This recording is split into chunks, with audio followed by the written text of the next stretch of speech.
So good evening, everybody. Welcome to the Venue Crawl Networking Mixer. My name is Meg Lyons-Nieves. I am the Director of Client Partnerships for One Way Event Productions, and we are your co-host for this evening, along with Skyloft. So I just wanted to welcome all of you and just give you a little background about One Way Event Productions, in case you don't know who we are. We are an AV production company specializing in corporate events and meetings, conferences, galas, you name it. But although we may look like just another AV company, we actually identify as a hospitality company because hospitality is really at the core of what we do. And I looked up it's actually in our tagline, where hospitality and technology meet. So event technology meet. Sorry, Miguel, I got that wrong. So I looked up the definition of hospitality, and it said, receiving and entertaining guests in a way that makes them feel well taken care of, which is how we all approach events, right?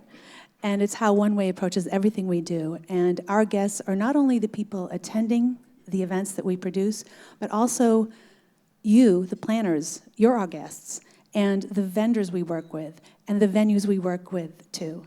Everyone is our guest, and we do everything we can to make sure that our guests have the best experience possible when they work with us, which is why we started the Venue Crawl. So those of you who weren't with us today, we took a bunch of planners. Where are my crawlers at? Okay, so we took a bunch of planners to see 6 amazing venues around the city. We took them on a bus, thanks to DH2 Transportation. And yay, shout out to Nancy. And we took them on a bus, we saw these venues, and we knew we were landing here at the gorgeous Skyloft. And we thought, let's open the net a little bit. And we invited our MPI and ILEA people here with us tonight to join us here for some networking and also to experience this beautiful space. And so without further ado, I want to invite Miguel Peguero, founder of One Way Event Productions, and Paige Carter, who is the private event manager for NoHo Hospitality. Come on up.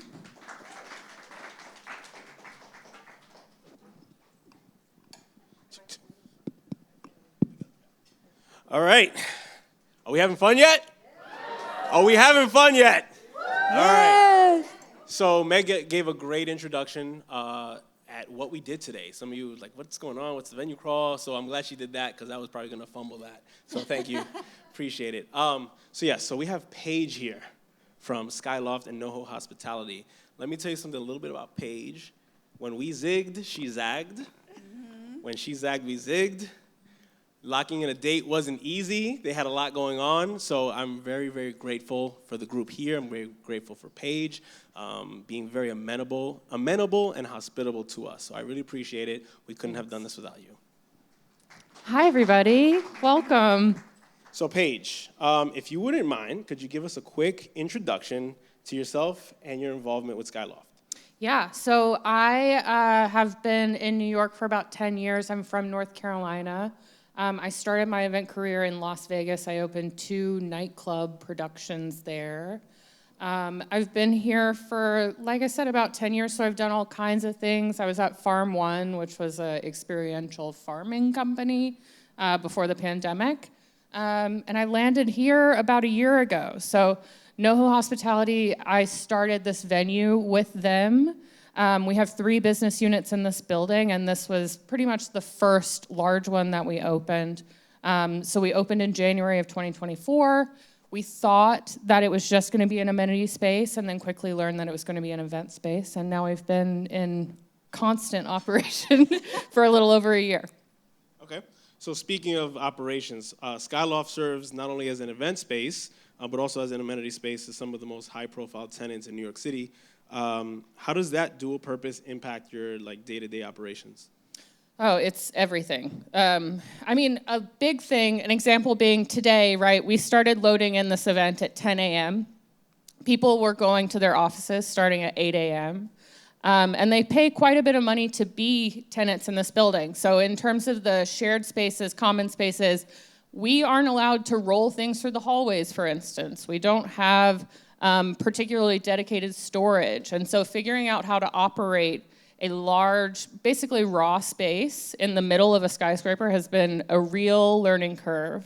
But one that I think we've now really dialed in. I would say like in Hudson Yards in particular, because of the profile of all of our tenants, the security processes are all just so buttoned up. And that's the biggest place where we run into issues. It's just like, not even issues, it's just not easy. But yeah, the amenity space aspect of it, we have to keep the cafe open whenever we can from 10 to 4. And so it also affects how we sell the space, trying to make sure that it's always available for tenants, but also always available for event guests also. It's a balance. With the cafe, like with the air wall, if there's an event happening here, can you section that off so it always stays open? Yeah. And then we have the rest of the space? Exactly. Okay. So often what we do is we'll deploy the air walls, multiples of them sometimes, to make sure that we can do both the amenity space and also the events during the day. We also sometimes are able to do concurrent events in different parts of the room. So the most we've ever done is 3 receptions that had a very similar menu and floor plan. But yeah, the space is the most flexible that I've worked in for sure. Okay. So what's the biggest misconception about hosting events in amenity spaces like Skyloft? I think it leads to, I don't know if it's a misconception, but I think people definitely get confused about how to interact with the space, particularly people that are in this building. You know, if they come here for lunch on a regular basis, and then one random day will be closed because we have 150 people coming in. So I think in terms of like just people knowing how to interact with the space, that's been kind of a curveball that we've had to figure out is like, how do we message, you're still welcome, even if we're not open today, you're still welcome to come tomorrow. So balancing those two communities, because the needs are very different of the events guests versus the people that want to use the amenity space, very challenging. It's also like this side of the room, because of the almost view of the Empire State Building, is the most sought after, but the cafe's on the other side. And so like if we have an event over here and we say, oh, but the cafe's still open, people don't feel that we're still open because they don't have that view. So trying to balance those things with the building is definitely a challenge, but we're getting there. Figure it out. Yeah, we're figuring it out. All right, so Hudson Yards, obviously a rapidly growing area.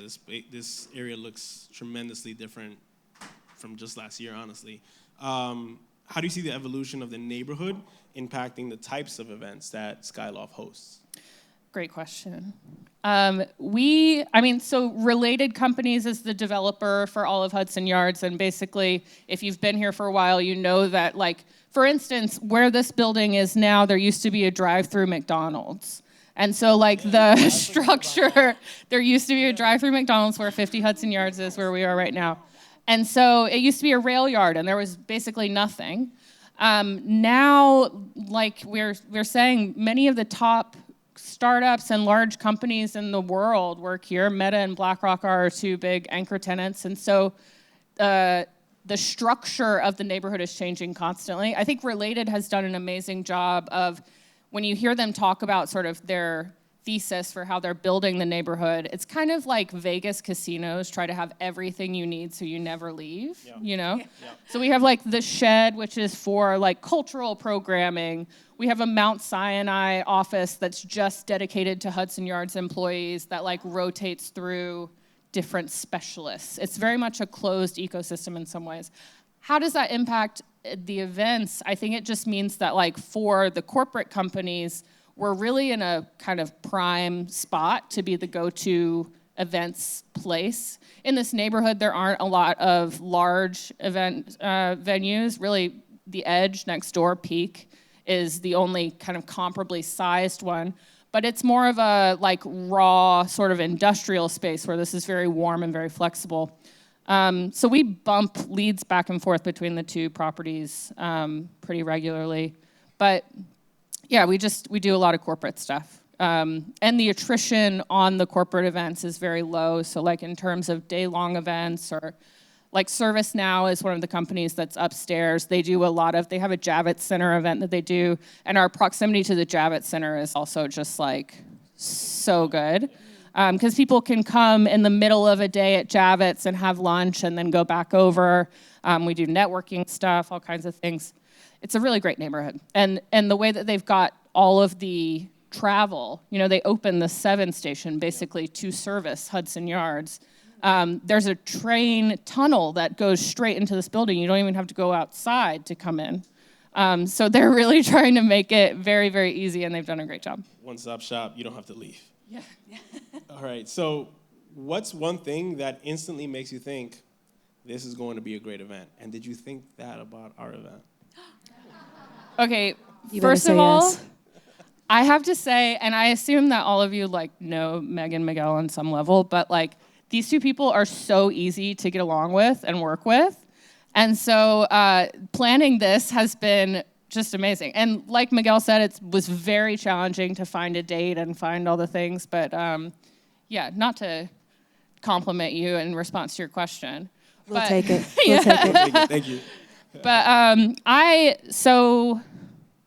I guess in 2016, I ran a summer camp for adults with a business partner in upstate New York. That was my passion project. I got hit by a truck in Long Island City while on my bike, and so we had to close it. And I was devastated by that because the work that we were doing was around community building and connecting people and helping adults to make friends, which is really, really hard. As a grown-up to meet new people and genuinely connect with those people as yourself is it's hard. And I would say that's the thing with an event. If we're talking about community building or encouraging people to get to know each other, I love a shared experience at an event. When I was at the farm, the thing that was most impactful is everybody would taste something together.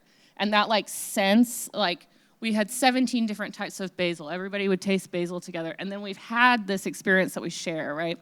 Love that.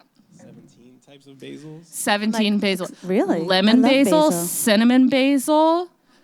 Whenever people Is this think of GMO stuff, or are we talking no, it's real just naturally real. occurring It's just real. cinnamon Get basil? out. Cinnamon basil, so good. Oh my God, I love cinnamon and basil. All right, we need This to is talk. a very Together. different Right. panel. We're but getting, we can we're getting do off that. track. We're getting off track. Okay, so one more question. If Skyloft were a person, how would you describe its personality? I love this question. So what I think about with Skyloft is always that nobody expected it to be what it is. And it's a very successful event venue, but we have no website.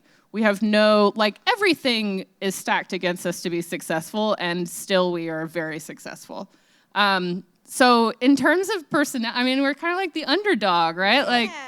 I think whenever, even internally within our company, when we were talking about Skyloft, it was really just a stepping stone to be able to open La Conda Verde in this building. And now it outpaces La Conda, it outpaces most of our venues. And so it's it's kind of awesome to think about the fact that everybody thought it was going to be just kind of nothing, and now it's this big success. Yeah. Okay. Wonderful. Well, thank you so much, Paige, again, for opening your doors. Everyone, please make it a point to say hello to Paige. Just because the space is beautiful, actually, let me rewind. We've all been in beautiful spaces that suck to work in, right? We've all been there. So this is not one of those spaces, as you can see. So please make it a point to say hello to Paige. Keep her in your Rolodex, and I expect you guys to book here, by the way. Right. No pressure. Yeah, no pressure. Right. Thank you so much, Paige. Thank you, Paige.